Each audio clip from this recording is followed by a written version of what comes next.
Hello, welcome. I'm Tom Sinclair, and this is Streaming Idiots.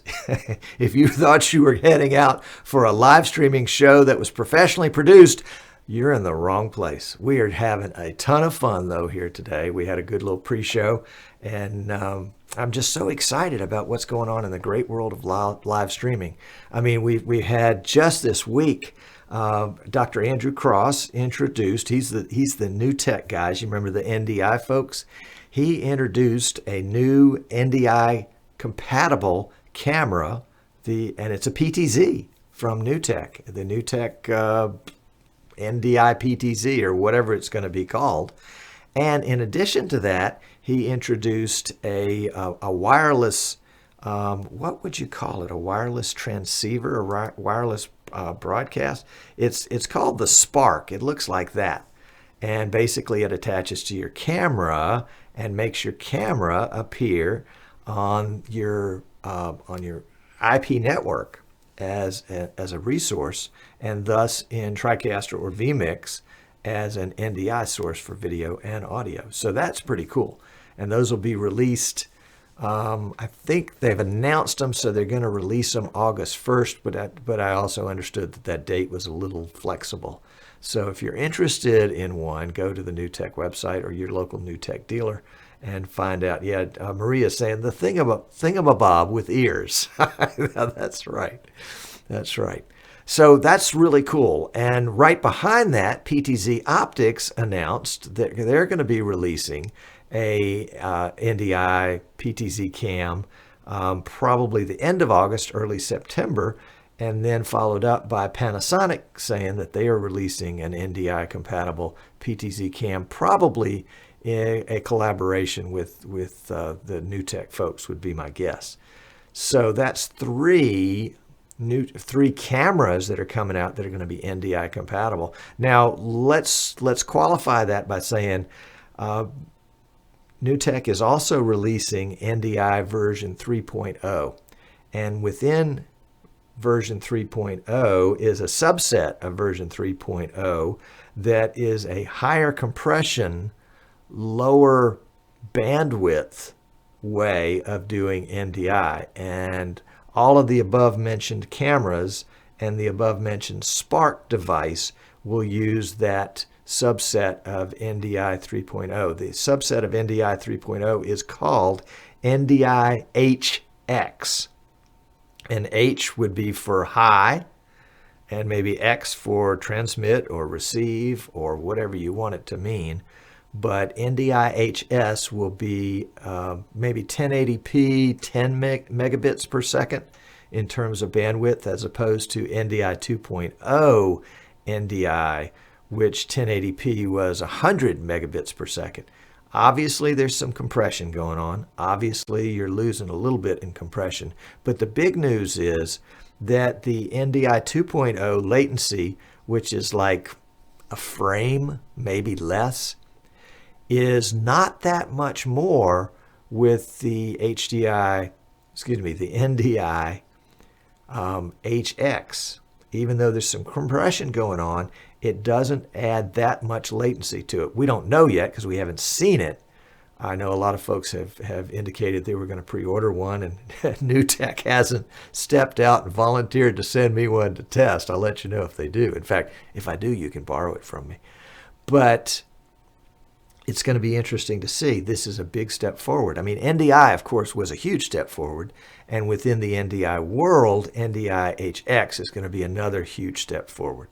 We're trying to get together a little discussion and debate show to talk about NDI versus NDI HX and kind of peel back the layers on that so that we all have a good understanding what the differences are, what the benefits are, and what the drawbacks are. I mean, whenever you deal with a company that is selling something, you know for sure you're going to be hearing the benefits, but you don't always hear the other side of that. That is the weaknesses, the drawbacks, the things that don't work right.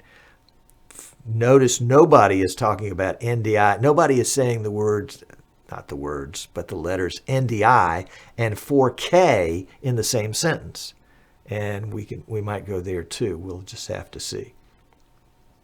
So you're now up with everything that's been going on in the last week or 10 days. Well, at least in the world that I think. Well, no, wait, no.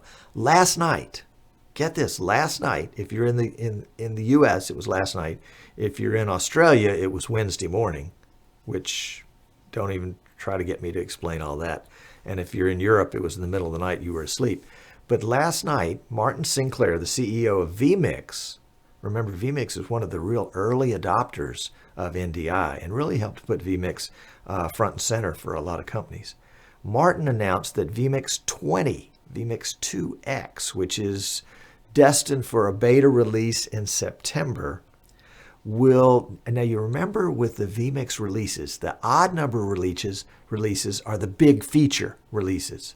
So vMix 19 had vMix Call, vMix 17 had NDI.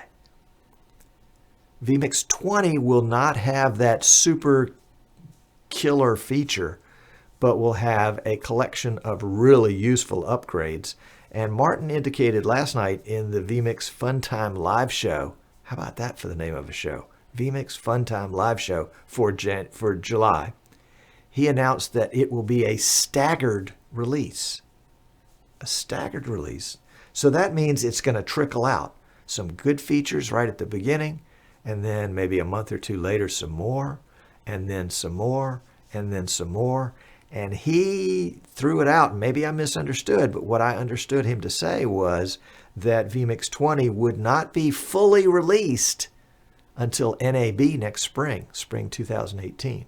So he's going to trickle out those features. Now remember, vMix 20 is also known as vMix 2X, and there's the promise for twice as much of some stuff. For example, 2 recordings instead of 1. Twice as many outputs. Frankly, I'm hoping for twice as many streams or 2 separate streamers. So you could stream a presentation like this in this manner, and then you could stream another one that had the captions underneath it so that you could use that cool captioning. We're going to have somebody come talk about that, I hope, at some point in the future. So anyway, lots of cool things on the horizon. If you're just joining the streaming world, welcome to the fast lane. It's going to be a ton of fun. And if you're just joining us today live for the first time, I want to welcome you. Thank you for coming. If you're watching us on Facebook or YouTube directly, Twitter or Periscope, you do need to come on over to easternshorebroadcasting.com. That way you can get in on the chat room. There are about 4 dozen folks in there right now, and they're having a big time. They're not even talking about what we're talking about, but that's okay. That's okay. Well, they're actually saying, okay, they're talking about what they would like to see in vMix 20. That's good. And in the post-show, we'll be taking questions from the chat room, so that'll be a lot of fun too. Okay, I think I covered all the bases. Oh, one more thing. Full disclosure, Eastern Shore Broadcasting is an authorized reseller for vMix. And it is an authorized reseller for Magewell, the capture card people, and an authorized reseller for X-Keys, the X-Key people, actually PI Engineering, and an authorized reseller for PTZ Optics. This is a PTZ Optics, excuse me, PTZ Optics cam that we're using for today's show. And so if you're interested in vMix, the software, or Magewell, the video capture card, or the PTZ or the PI Engineering X-Keys or the PTZ Optics camera, don't go buy those on Amazon because you don't get any good support from Amazon. Yeah, I know you can return it if it doesn't work. But if you'll go to easternshorebroadcasting.com and buy it from us, you get us with it. So that means you get all of our wealth of experience. So if you have a question, you got an answer. And actually, you can call and get an answer. I get calls all the time. It's really funny. My wife hates it, but I'll get a call at 3 o'clock in the morning from somewhere in Europe. You know, they're up, they're ready to go. We also have brought to market our own brand, and that is livestreaminggear.com, the PCs. And so, yeah, I'll flash that back up there. Live Streaming Gear, and that is our brand of live streaming PCs that are powered by vMix, of course, and frequently have Magwell capture cards and X keys included with them, and sometimes are bundled together with PTZ Optics cameras. So you can see there's a real kind of family thing going on there. Okay, so enough of the full disclosure content. I mean, this whole show is just an infomercial for us, trying to prove to you that streaming is really cool, and that if I can do it, an idiot, where does it say idiot? Yeah, right down there. If an idiot can do it, you can do it, and it can be a lot of fun, whatever your passion is. My guest today, and sorry for so much of a run-up to this, but my guest today is a very passionate person, passionate about live streaming, and involved in live streaming at almost every level you could find somebody involved at live streaming. Let me bring in Dennis Washington. Dennis, welcome to the broadcast. Oh, I got to turn your audio on too. There we go. Welcome. It's great to be here, Tom. Thank you for having me. Well, it is my pleasure. It is my pleasure. I am so impressed. Dennis popped into my world. I mean, you know how internet friends are. You're kind of, you're friends for a while and you're paying attention to what they're doing, and then not. And then all of a sudden I see that he's at SEC Media Days and doing live streams from SEC Media Days for the Alabama News Network. Dennis, tell me what in the world was going on. Well, it's you're right. It is a long story that kind of has come up to that. But I've been off and on involved with SEC Media Days for many years, just not in this capacity as I was last week. I do some contract work for Alabama News Center, which is a run by Alabama Power, and they had asked me to do live streaming on Wednesday and Thursday of last week for the Alabama and Auburn coverage. Alabama News Center covering obviously the two collegiate, the two biggest collegiate football teams in the state.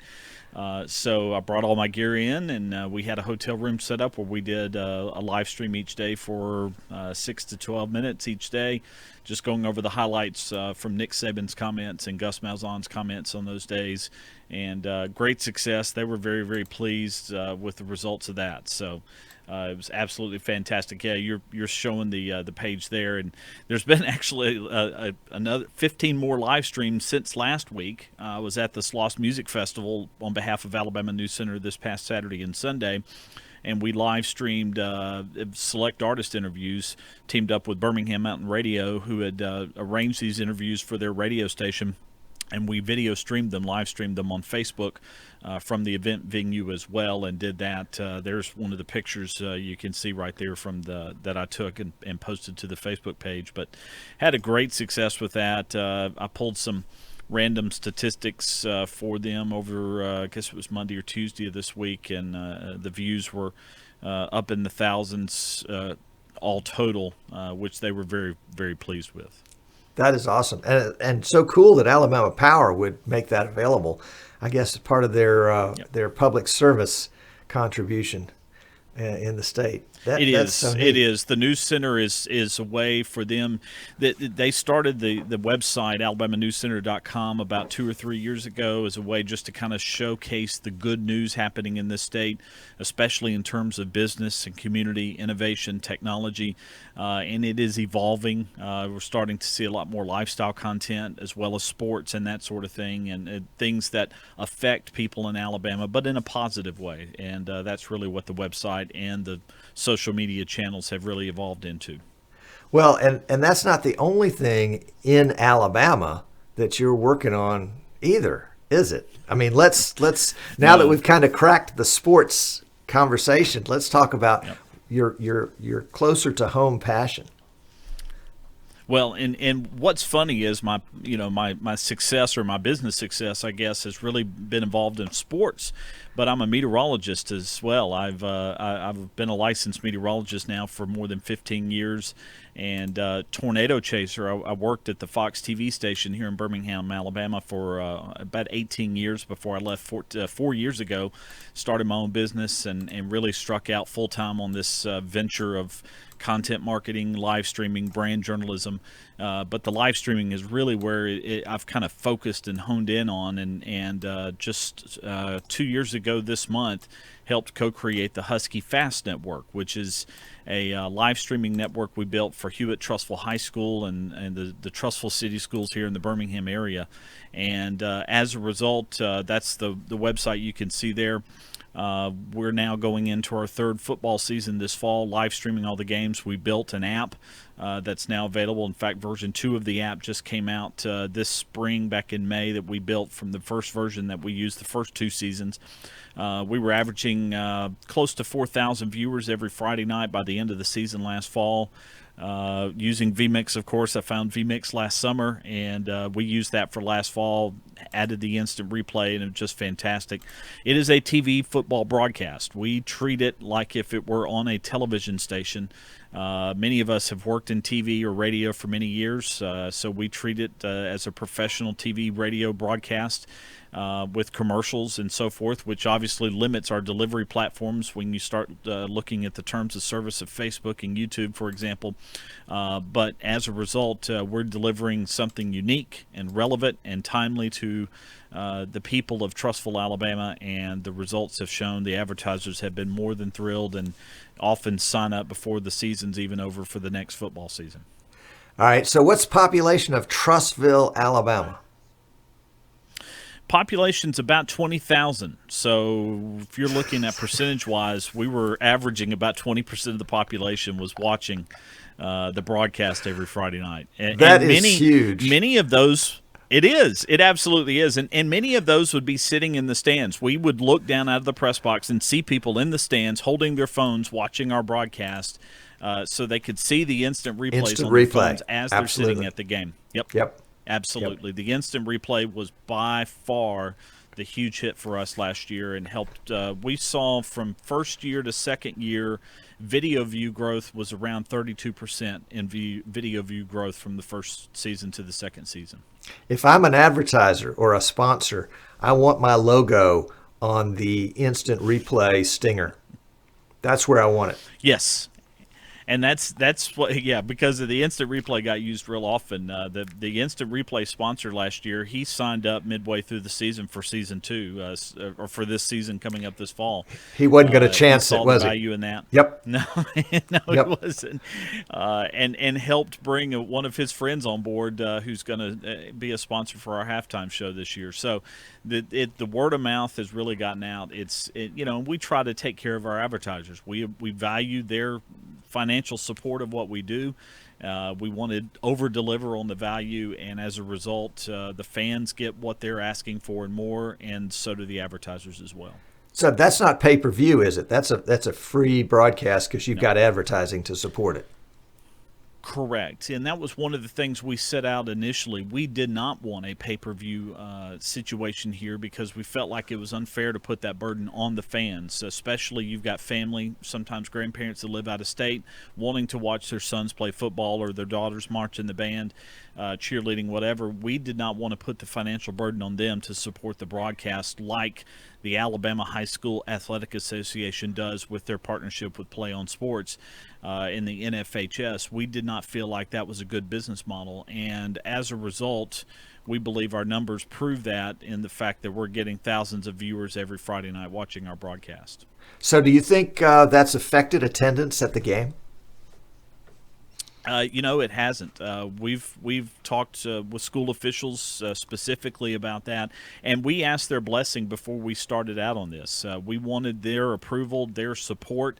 They support us on social media when we put out broadcast alerts and promotions about upcoming broadcast. They're quick to retweet it and share it on social media. But the gate numbers have not been affected. In fact, I think what it's done is brought more awareness. We tabulated at the end of every season what kind of brand awareness, and we had over 500,000 impressions on social media last fall as a result of our broadcast, and all of that was organic. We didn't spend a dime on advertising to make all of that happen. That's some serious numbers. That's some for Trussville High School in Trussville, Alabama, population 20,000. Holy Absolutely. Cow.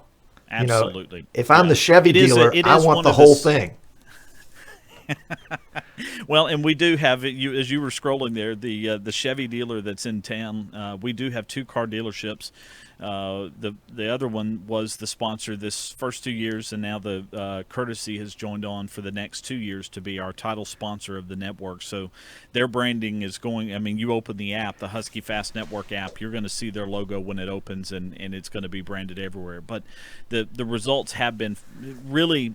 We really didn't know going in what kind of numbers to expect, and it was a lot better than what we expected. It's been fantastic results for a 7A school. Now, Hewitt-Trussville is one of the 32 largest schools in the state of Alabama, so that does help in terms of being in the top classification of high schools in this state. But we think the quality of the product that we try to put out every Friday night also has an effect on that. Well, and I would imagine with your TV background, you do have a TV background, don't you? Yeah, I do. I've worked almost 2 decades on softball television question and radio, there. so Yeah, yeah, exactly. And Yeah, it wasn't I did. all in a studio. I mean, didn't you? You had a crazy time in TV.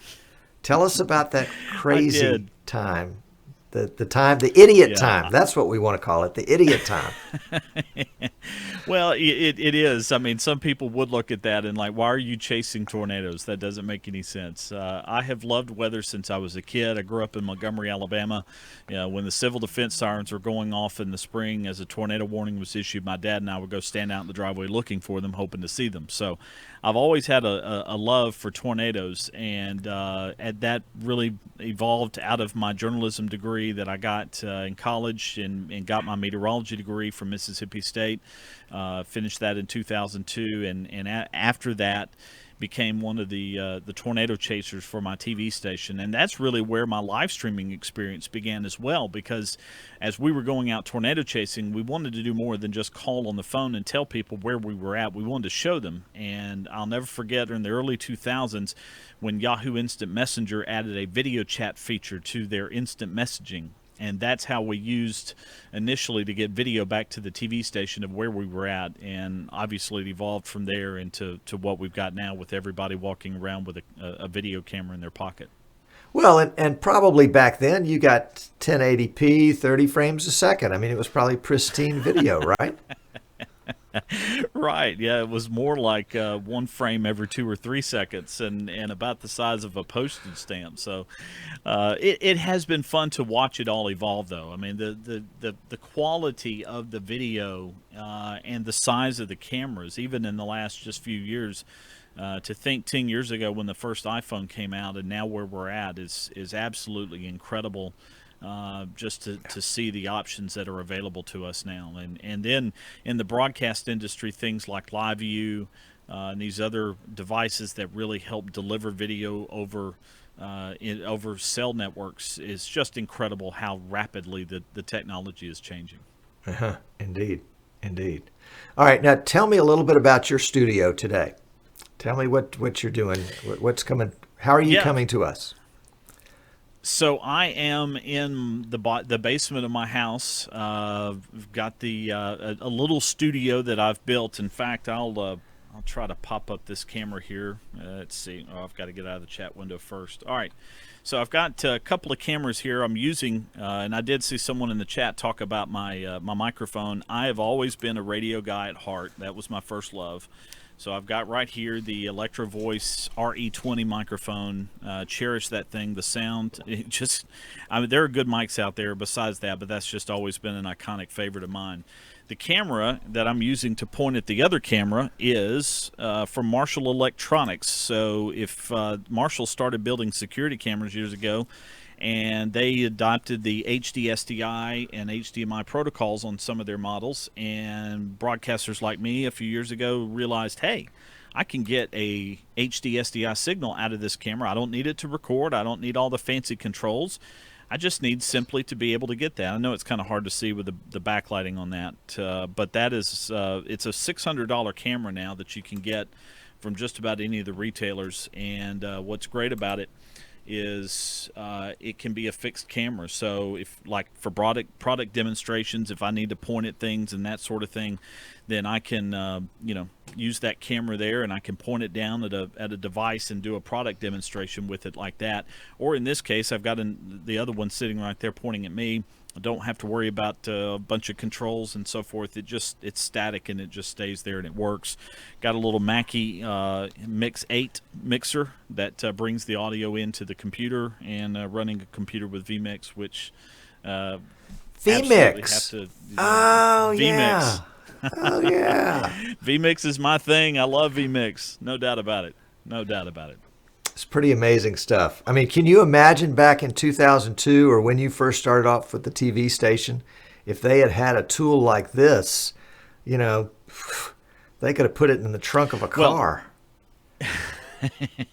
It's something that does what vMix does now. Even 5 or 10 years ago would have required a server room with massive amounts of computers, and it certainly wouldn't have been portable at all, and the price tag would have been 6 or 7 figures. Yep. So to think you can get a computer with a capture card and vMix software for $3,000-4,000 at most, or less in some cases, depending on how you configure it, it's incredible how easy it is to get into professional live streaming and not just something you do on your phone at a reasonable price. Now, when you were working for the TV station, you guys started doing live streaming there too, didn't you? Yes, we did. I mentioned the tornado chasing. That was obviously often with a webcam on a laptop that we would use pointed just taped to the window of the truck. That evolved into getting cameras built into the truck that would then run through a video switcher into the laptop that would feed out. We often used Ustream for many years to get that back to the TV station, and a computer at the station would then take the video output as a scan converter to get it into the switcher. Besides chasing tornadoes, my primary job at the TV station the last 5 years I was there was everything digital, the website, the apps, social media, and I was the one that really kind of led the charge on live streaming our newscast, and it worked. We started back more than 10, 12 years ago. At that point, it was a lot of the desktop streaming. The mobile really had not evolved yet because the iPhone was just coming out. But once the iPhone started coming out, we started adapting early into that too, and making that available. Of course, now it's so much easier to live stream to any device, not just a separate feed to a desktop versus a mobile device, with the providers that are out there now. Very cool. So your experience, in your experience, was live streaming something that was being already available on TV? Did that benefit the station? How did that benefit the station to do that?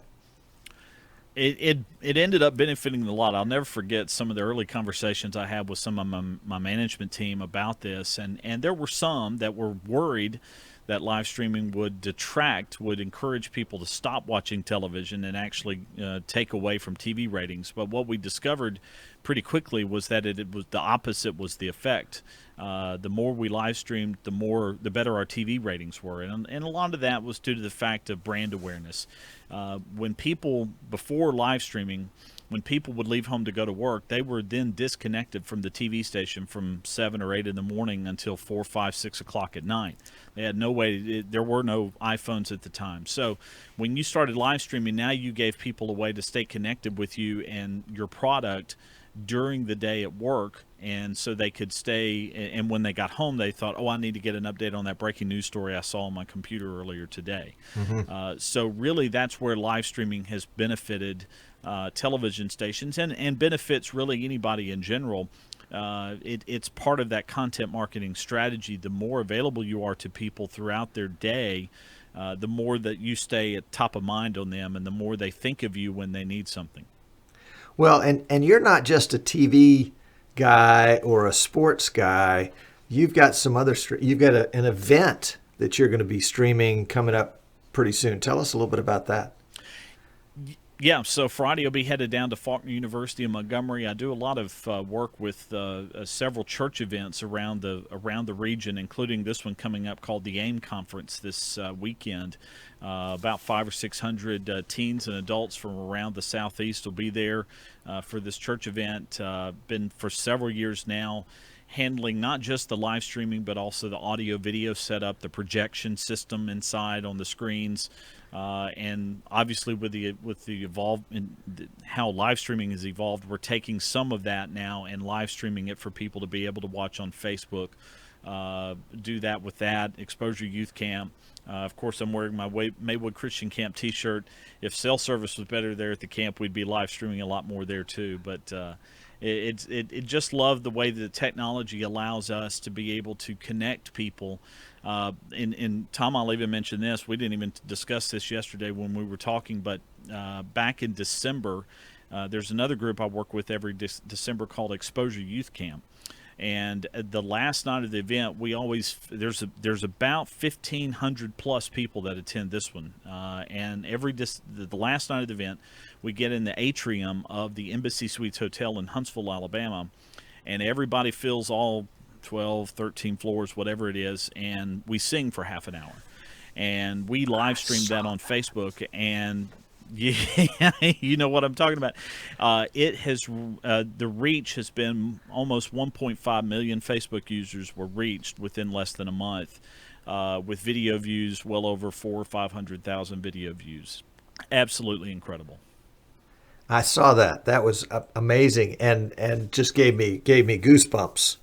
To see that many kids. It is. And it's something we've been doing for many years, but we just never had the ability to show it live. We always did it, we would record it and upload it to YouTube, and it would get a lot of views on YouTube in previous years. But the ability to do it live and the people encouraged to share that moment live. I mean, it really was to watch something go viral, truly viral, and like something like that was absolutely fascinating to watch. Yellowhammer News even picked it up and did a story about it. It was incredible to see. All right. Enough of that. Now is the time for the shameless plug. Give me a shameless plug for DennisWashington.tv. That is it. That's my little personal world right there, DennisWashington.tv, and it kind of is a good starting point to branch off into all the different things I've been involved in. The blog, I should take some time and post a few things that I keep putting back, saying I'll put there, but there are links to different ways you can connect with me on that and some of the projects I'm involved in. But that's really just a great place to start right there at DennisWashington.tv. So if I was sitting out there and I was saying, this Dennis Washington looks like the kind of guy that I'd like to hang out with, how could he help me and my company? What would you say? Or let me just say it personally. How could you help Eastern Shore Broadcasting and Streaming Idiots? I mean, is there some skill that you have that would help us? Well, initially what would come to mind is I think people are stronger in pairs or quadruple or whatever. It's like the whole spaghetti theory. One spaghetti you can easily break, but a group of people is a lot stronger. And from a live streaming perspective, there's a lot of work that I think we all do that if we leaned on each other for resources and manpower, we could produce even some bigger and better broadcasts. So, that would be my initial vision.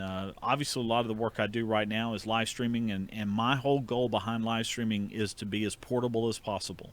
I love trucks. I love big satellite trucks, always have, but I love the ability to put all of my gear in the back of my SUV and drive anywhere I need to be able to live stream a multi-camera professional event.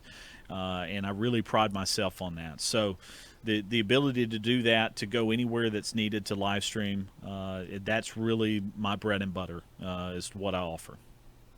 Cool. I love it. Well, Dennis, you've been very gracious with your time here today. And, I feel like we've just scratched the surface on so many things. I've had a ton of questions in the chat room. Can you hang out with us for a few minutes in the post show and take some of these questions? Absolutely can. Okay. Be happy to. Okay.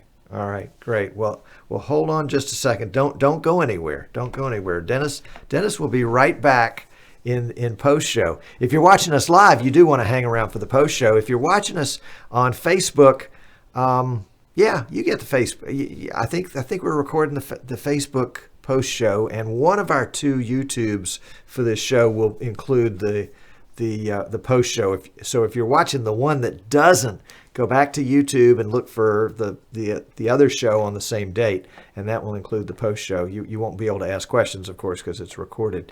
But hey, come watch us live sometimes. We're live Wednesdays at 3 o'clock Eastern at easternshorebroadcasting.com or streamingidiots.com if that's easier to remember.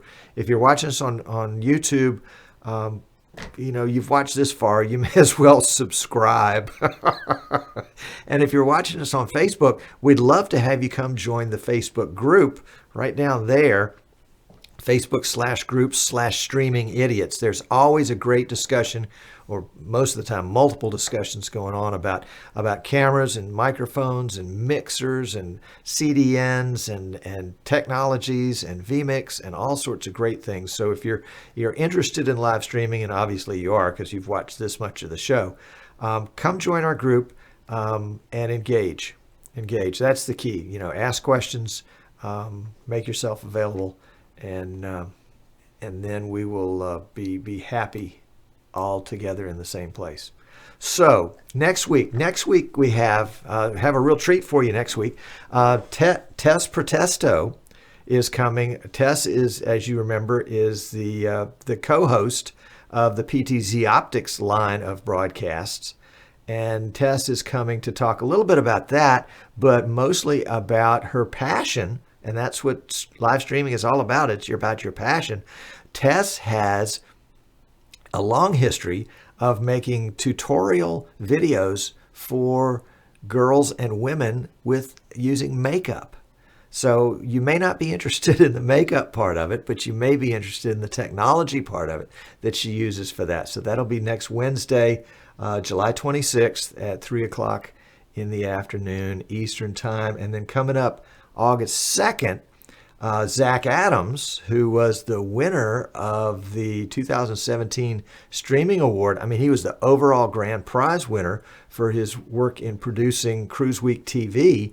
Zach will be on the show at a special 7 p.m., an evening show on August 2nd. So we'll make sure that we post that on Facebook and Twitter and places so that you can come watch then and there. So next week, Tess Protesto at 3. The week after that, Zach Adams with Cruise Week TV at 7 o'clock. Thanks so much for watching. If you're watching us live, stick around for the post show. Otherwise, we'll catch you next time. Bye now.